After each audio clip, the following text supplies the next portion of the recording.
We have seen before that the polynomial function of degree n has at most n zeros.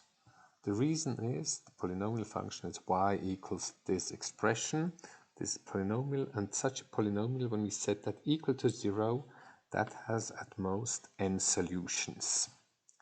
Now, what does that mean for the stationary points? Well, the maximum number of stationary points of such a polynomial is n minus 1.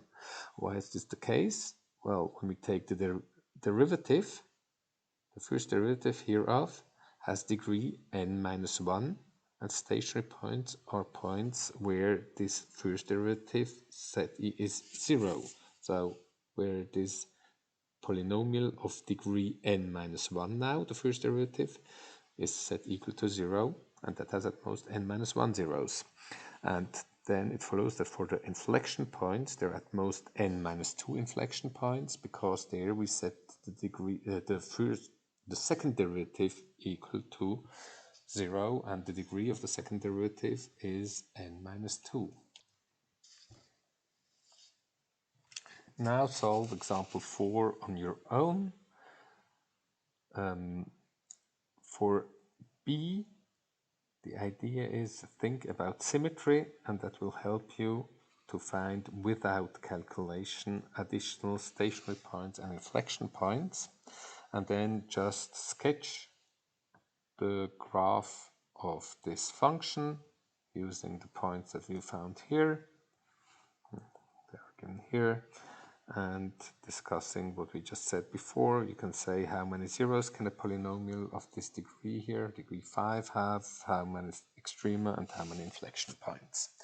Try that on your own, stop the film, and here comes the solution. We need the three derivatives, they are these here. Then we want to show that at x equals square root of 2 there is a local maximum, so we need to look at f dash of square root of 2. We show that it's 0, so we know it's a stationary point. Then we look at f double dash of square root of 2. We show that it is negative, which means we have this shape there, so we have a local maximum there. We can do the same for the square root of, for x being square root of 6. So again, we show that f dash of square root of 6 is 0 by inserting square root of 6 in here. Then we look at f double dash of square root of 6, inserting it in here. We find that it is positive, which means that we have this U shape, this smile shape, so we have a local minimum there.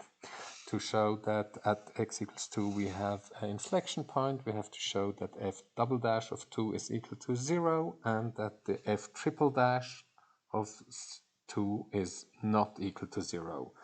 And that's what we're doing here.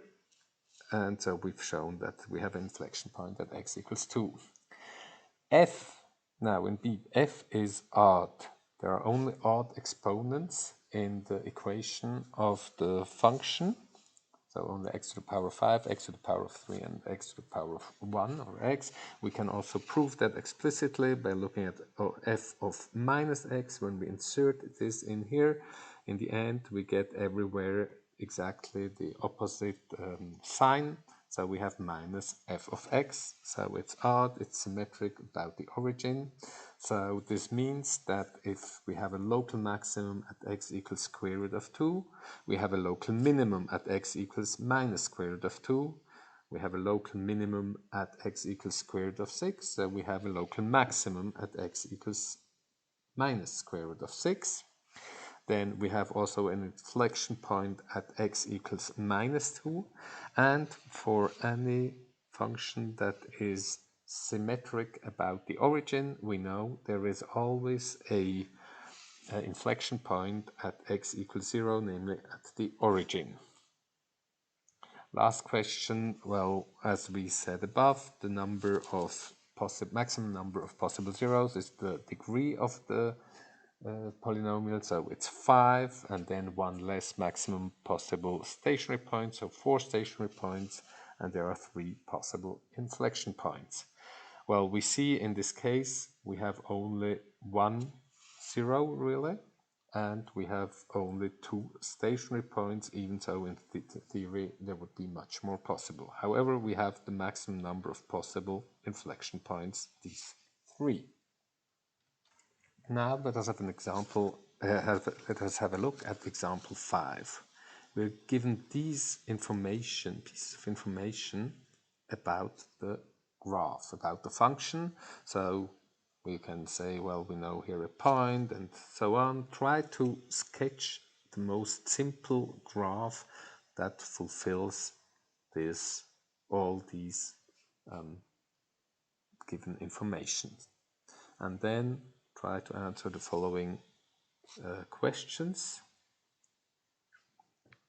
Sorry, here. And here comes the solution. Here are 2 possible graphs. Well, how do we find that? We know f of -1 is 0, so we pass through this point. F of 2 is 0, so we have to pass through this point. F of 4 is 0, so we have to pass through this point. That's given.